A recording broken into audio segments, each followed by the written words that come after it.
Welcome to part two of our presentation about the intersection of culture, language acquisition, educational background, and special education.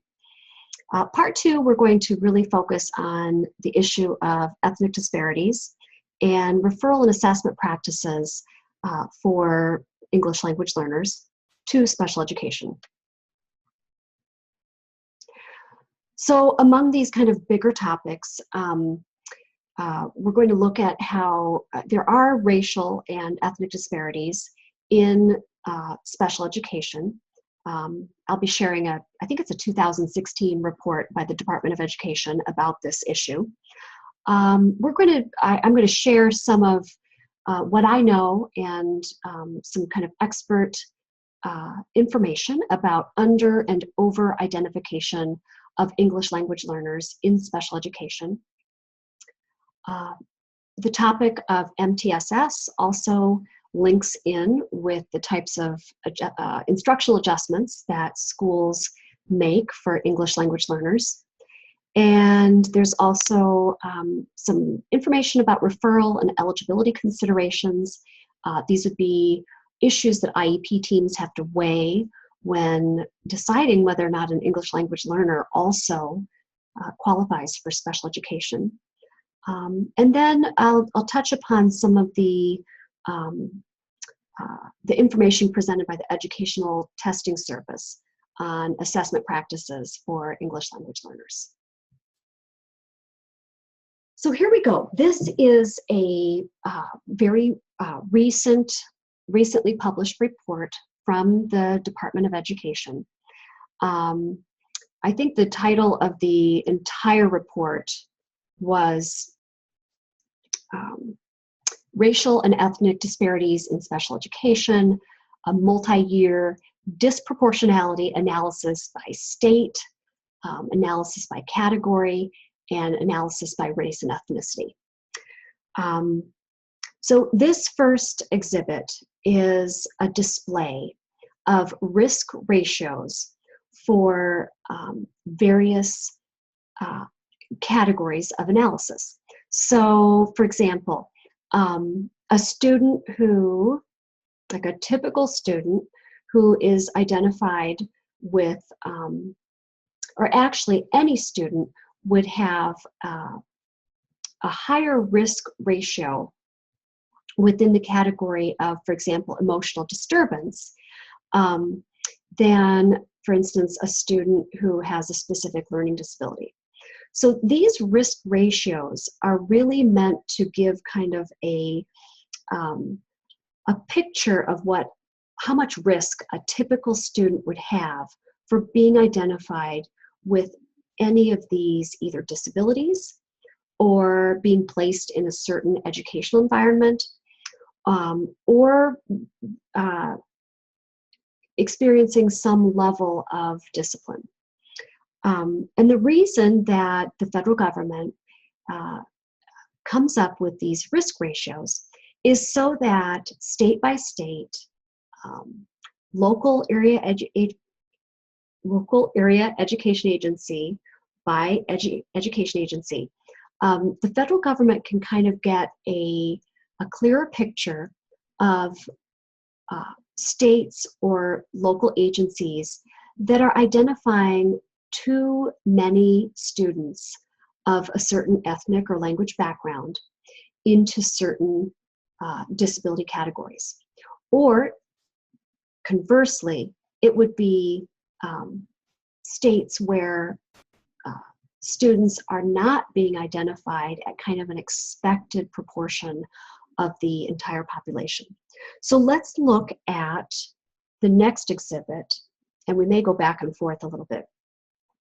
So this shows an analysis of all 50 states, and it really gives a picture of the percent or the number of school districts within each state that has a risk ratio in at least one of the race, ethnicity, or one disability category, one type of educational environment or discipline category, that exceeds two median absolute deviations above the national median.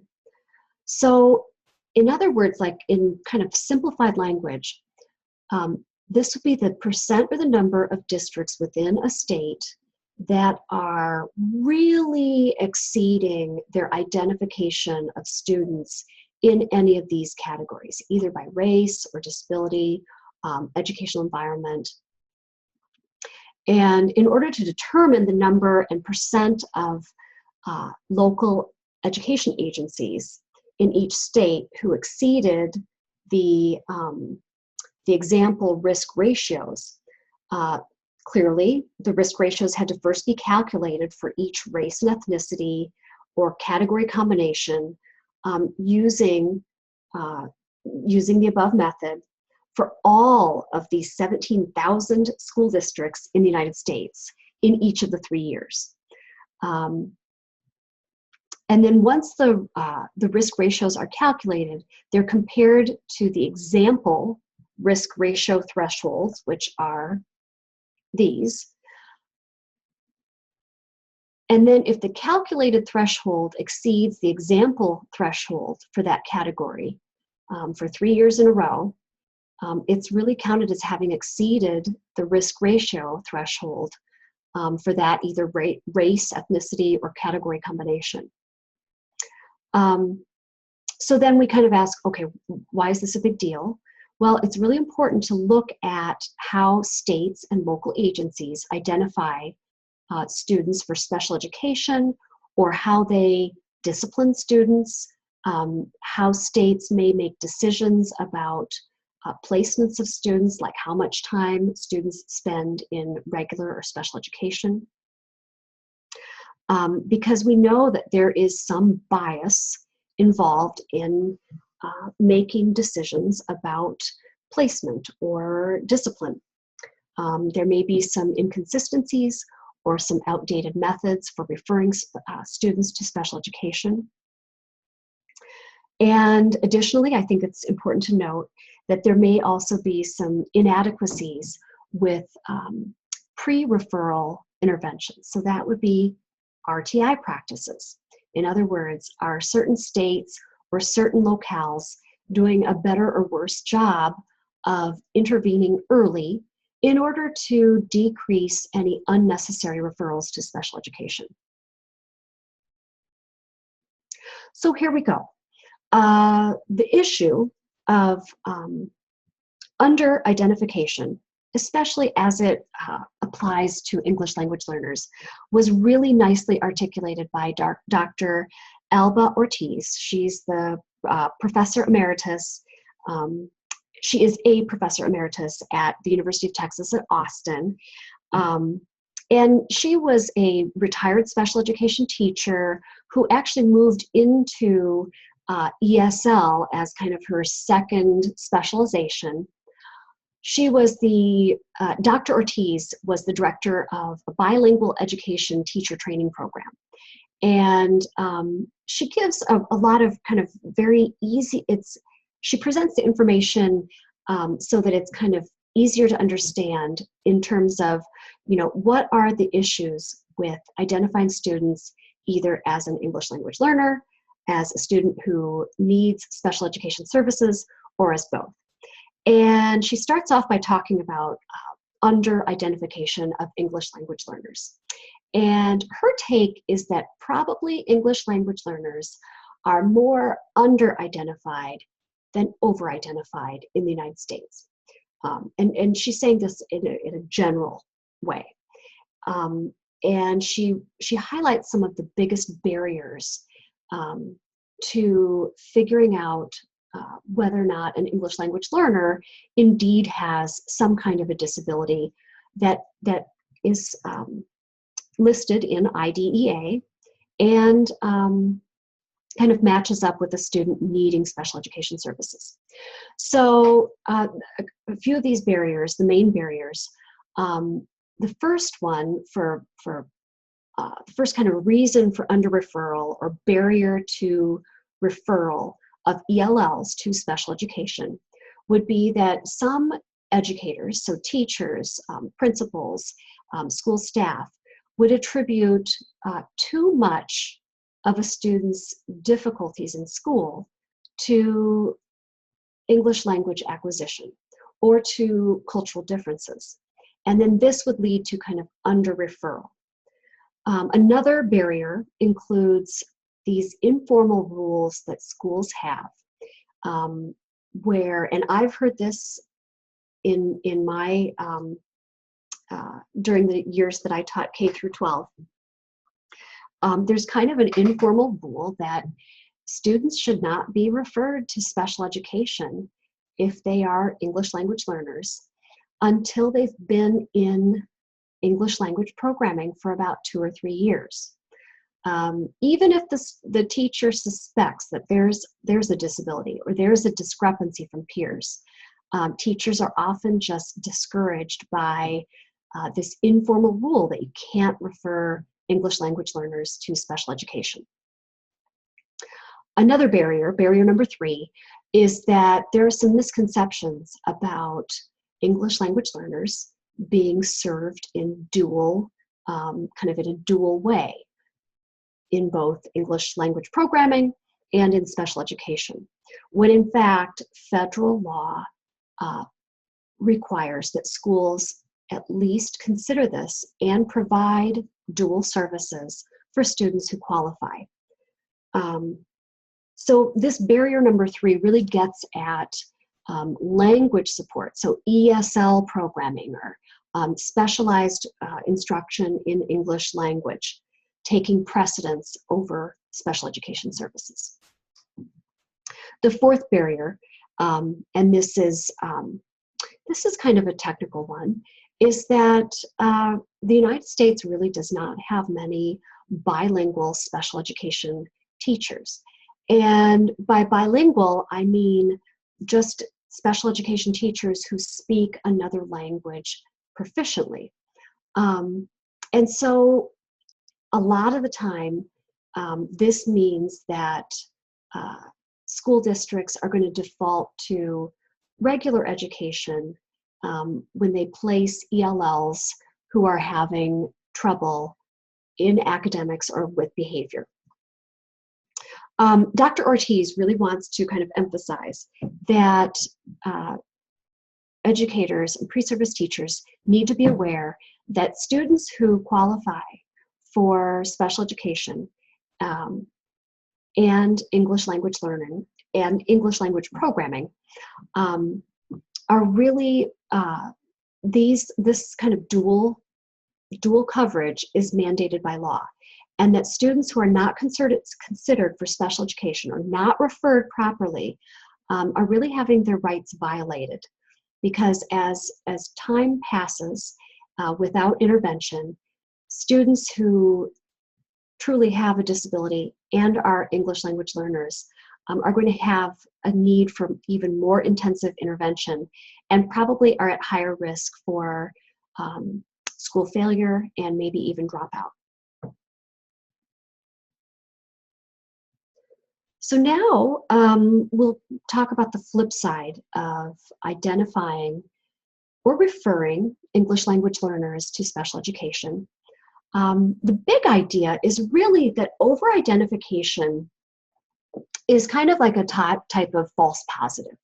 So it would be identifying English language learners as having a disability and in a situation where the student doesn't really have a disability. And this can be detrimental on several levels. Students who end up in special education as English language learners who don't really belong in special education may end up getting some of the instructional strategies that are really incompatible with English language learning. And I'll bring up just one example of a special education instructional practice that might not apply very well to an English language learner who's struggling with language. This could be something along the lines of excessive practice in sound symbol correspondence. And by that I mean sound, as in the sound that's either produced or heard, and then the symbol would be kind of the written form. So it could be a digraph, like the SP makes sp. So excessive kind of instruction and practice in that might be unnecessary when the student is really struggling with semantic issues that are related to acquiring English and understanding vocabulary or concepts. And then the other kind of detrimental issue that comes up with students who are over-identified into special education is that once students get into special education, there's a good bit of research to show that they don't exit special education. And so this could be even worse for English language learners who are over-identified or have a kind of a false positive into special education very early on, because this kind of means that the student will have a false trajectory into special education, possibly for a long time, or their whole education K through 12. So there are a few errors that happen in referrals, especially as they relate to English language learners. The first one would be that a lot of English language learners, especially during their first, second, third year of acquiring English, are going to be having problems with either reading or listening, comprehension, possibly distractibility, or just overall kind of low achievement. And these are all kind of similar characteristics of students who are struggling with either learning or behavior, but really from a dissimilar source. So English language learners who are struggling, most of them might be struggling because it just takes a long time to acquire English proficiency or proficiency in any language. Whereas students with disabilities really are having, their disability is coming from a source that is not due to English language acquisition.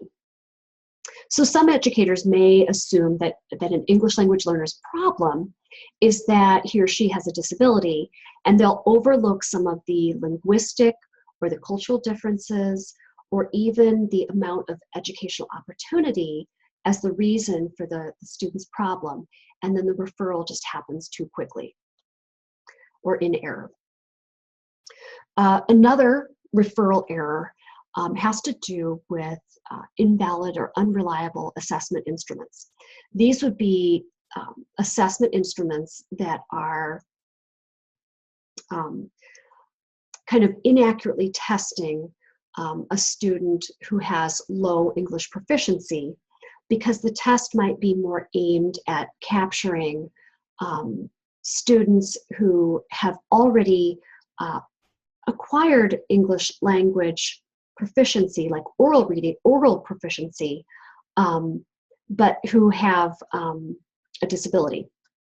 So for an example of this might be if a referral team actually uses a Spanish language test for an English language learner who's suspected of having some kind of a learning disability.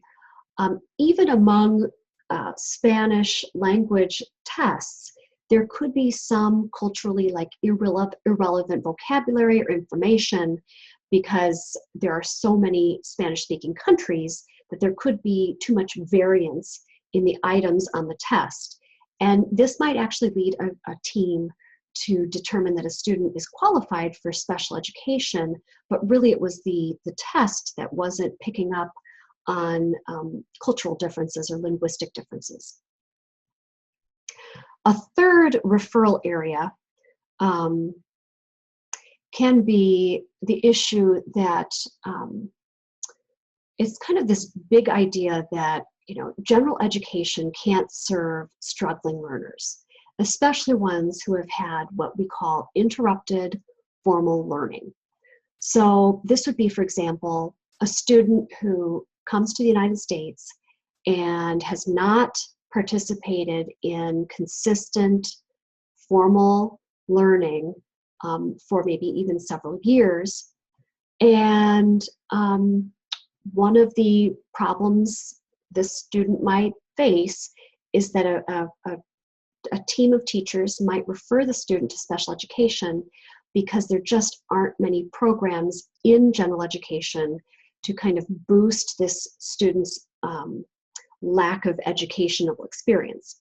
So this is extremely problematic, especially for students who enter the United States as adolescents with interrupted formal learning, because there's an even wider gap between what that student could typically have learned in his or her native language and what they've achieved just based on their maybe years of not being in school. So another kind of issue related to this referral error 3 is that a lot of teams, or some teams, some referral teams may resort to special education because they know that the special education teacher has some special skills, small classes, maybe even some modified materials, and then the special education classroom becomes kind of a dumping ground for any students who are underachieving, even if it's not necessarily due to a disability. So why is this a big deal? Why is over-identification, a problem? Because as Dr. Ortiz pointed out during her presentations, usually the problem is underrepresentation for English language learners. Well, when we think about both over and underrepresentation, school districts may calculate and see that they are indeed identifying the right proportion of students who are kind of expected to have both English language learning services and special education services. But still within that correct proportion, school districts may not actually be identifying the right students with the correct disability category. So this is kind of back to the issue of false positives and false negatives, even when school districts might have kind of on paper the right proportion of students who are served under dual programs. The other thing that we have to keep in mind is that the representation of students in various disability categories really depends on what state you live in. And in order to figure out how many English language learners are also served in special education, there are some discrepancies in the way states identify students with, for example, intellectual disabilities, the way states actually report their data, and some states don't actually disaggregate their data by language proficiency. And so we end up with kind of an unclear picture of how many students are being served in English language programming and special education. Okay, so now we'll just touch upon what is increasingly becoming a very acceptable, evidence-based way of supporting English language learners through MTSS, so the multi-tiered systems of support. So if we think about generally, students who are getting only universal instruction at Tier 1, typically 75 to 80% of these students should be meeting grade level expectations. And if we look at the number of English language learners who are meeting grade level expectations or state proficiency standards, which we'll look at later, I think in the part 3 of this series, many ELLs are not meeting kind of grade level expectations. So this is where the MTSS system, or RTI, Response to Intervention System, really can assist in figuring out whether it's a need for higher quality instruction, or really a need for more intensive interventions for an English language learner who's struggling to meet expectations. So if we think about MTSS in states where where states are adopting assessment procedures that not only identify students who are struggling on kind of a 3 times a year universal screener, some states are also adopting more sensitive assessments that allow teachers to track proficiency in English in a way that is valid and reliable for English language learners. There's also an argument that the multi-tiered systems of support can help identify students for whom support in the native language is kind of crucial. And I would say there are some who argue that all English language learners should receive some kind of support in native language instruction.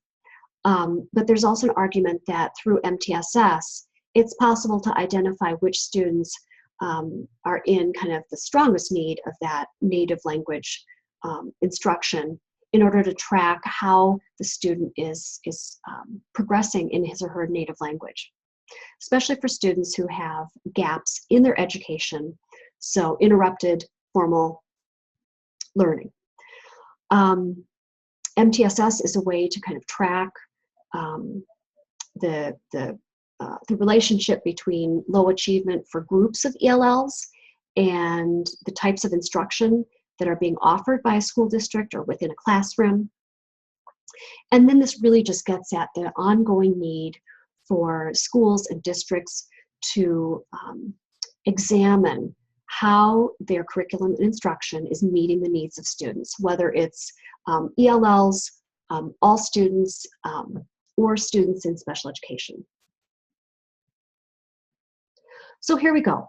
How do educators avoid false positives and false negatives when referring English language learners for special education services? There are some suggestions that are given on the Colorado website.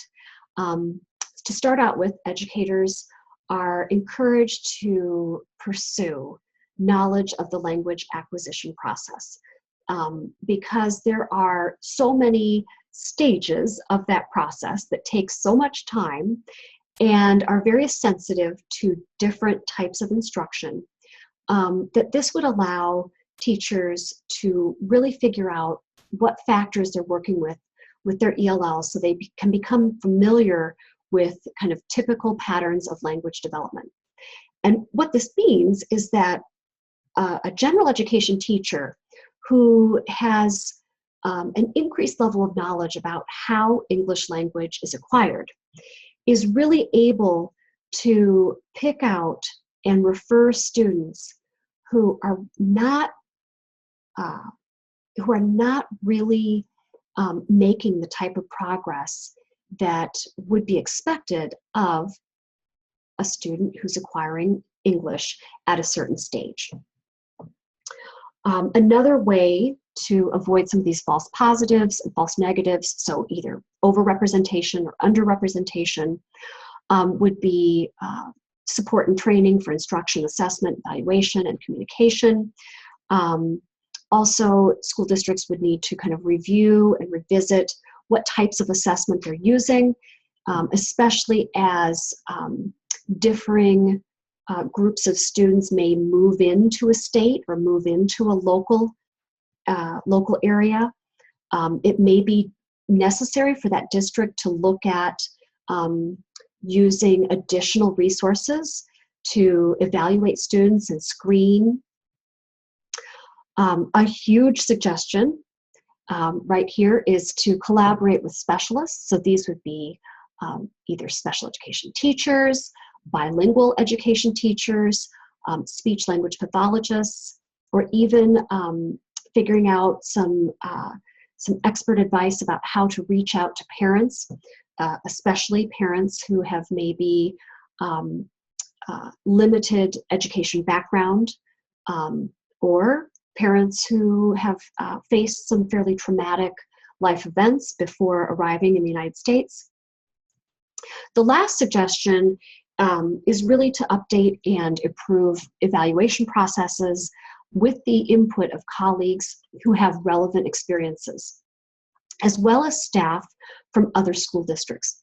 And I like this suggestion because as we looked at the map of where ELLs live and the projected numbers of ELLs in various states, it's really important that school districts and even teachers reach out to other districts where populations are either on the increase or are fluctuating, in order to kind of improve these evaluation procedures. Okay, so on a more individual level, students who are being referred to special education, and specifically English language learners who are being referred to special education, really should have a team of teachers, a team of specialists who's looking at various aspects of the student's background and experience in order to figure out, have there been serious health problems? Are there issues that may be related to the parents' educational background? Were there some traumatic experiences that happened to the family? Witnessing either violence or death in war situations. At times it's very difficult to, it may be difficult to approach families of various cultural backgrounds when kind of interviewing the family about psychological issues, because there are definitely some cultures in which families are less likely to report psychological issues. And then it would just be kind of the overall teachers picking up on any identifiable behaviors in the family that might be pointing to a disability that maybe runs in the family even. So when teams go to evaluate an English language learner and figure out if there's a need for special education, really the team has to do a more nuanced comparison to a child's peers, because any English language learner who is still acquiring the English language should really be compared to the progress that other English language learners in that student's kind of similar situation.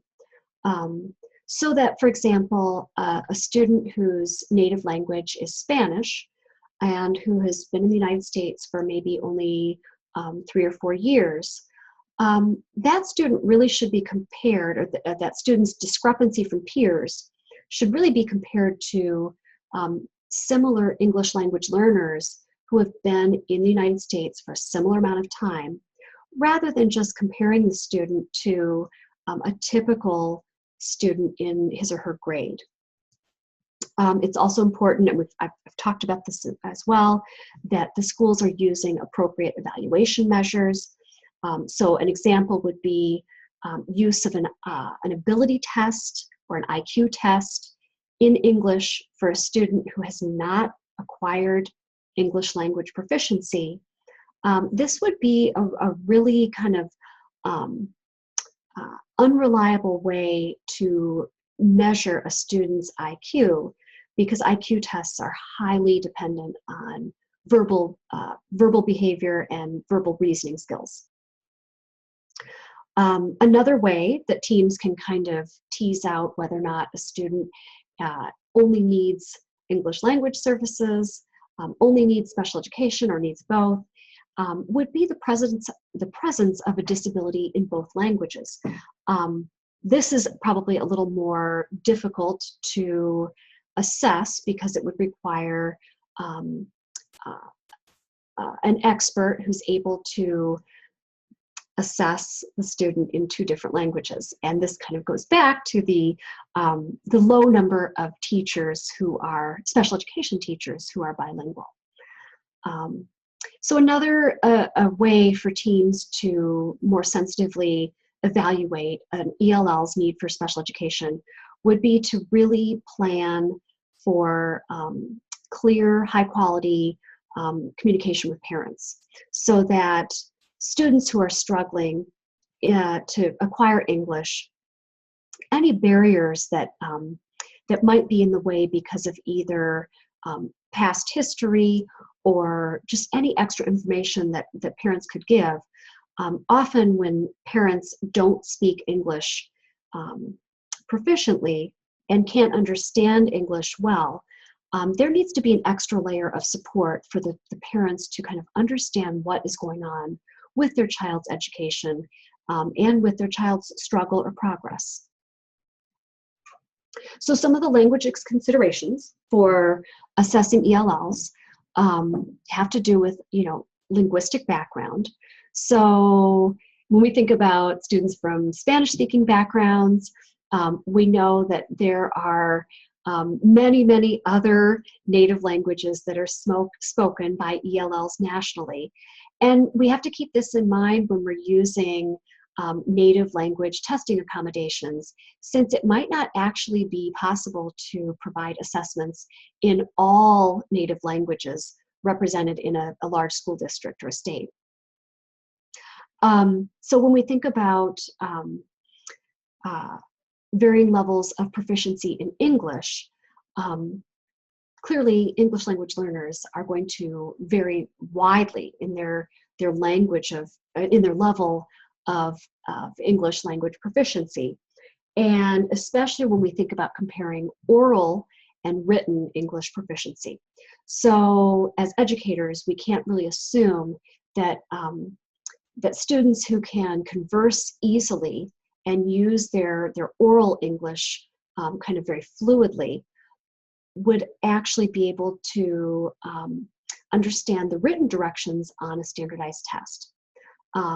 Additionally, students who may be proficient at using English for kind of interpersonal communications may not be so they may not be able to use kind of the academic English that's needed to access content area assessments. If we think about varying levels of proficiency in a native language, this is something that I think gets overlooked very often for English language learners. We know that there's a correlation between students' proficiency in their native language and their ability to acquire English. And so if we think about a large portion of English language learners who may have gaps in their own education and who did not really fully acquire the ability to speak, read, and write in their native language, this makes assessment in English kind of even more difficult because the student has never developed full proficiency in any language. Now we can look at just a few of the educational and cultural background issues when assessing English language learners. I've already spoken quite a bit about the varying degrees of formal schooling that students have had in their native language. And as we think about refugee populations who enter the United States with either little or no formal schooling in any language, these are students who are going to be expected to learn English and content area knowledge simultaneously. And they're also expected to be kind of socializing in a school context that may be extremely unfamiliar. So these factors may come into play when making decisions about what kind of accommodations students need for testing. So then we'll move down to exposure to standardized testing. So students who have a limited formal schooling background may just not be familiar with the procedures on a standardized test. And these are procedures that often, first, second, and third graders start to understand at an early age. So when we think about high school students, refugees who might be arriving having never taken a standardized test, it's important that we realize that some of them may never have been expected to produce kind of a constructed response. And we have to address this when we think about what types of tests we're going to use for students who have had very little exposure to formal testing. And then this last issue of the degree of acculturation to the U.S. mainstream. This may be a source of difficulty when trying to appropriately test students, especially when they may be unfamiliar with certain aspects of American culture. They'll be at a disadvantage from peers because they may hold some very different assumptions about background knowledge, their family experience, their religious beliefs.